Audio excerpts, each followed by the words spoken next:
Water hot. Maganda sa puso.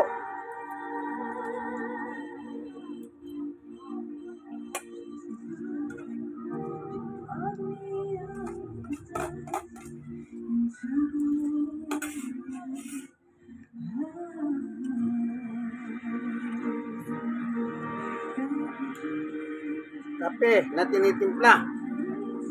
With luya. With luya.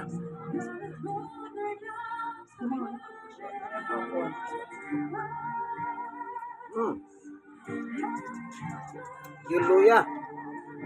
Agod. Sarap. Yan ang almusal na binigay ng Panginoon Diyos. Sabi ni Jesus sa Mateo 6:9-11, Ama namin nasa langit ka, sambahin ang ngalan mo. Sa 11, bigyan mo kami ng aming kakanin araw-araw. Amen. Brother Manny Bautista, inyong kaibigan kay Jesus. Siyempre, unang Diyos. Amen.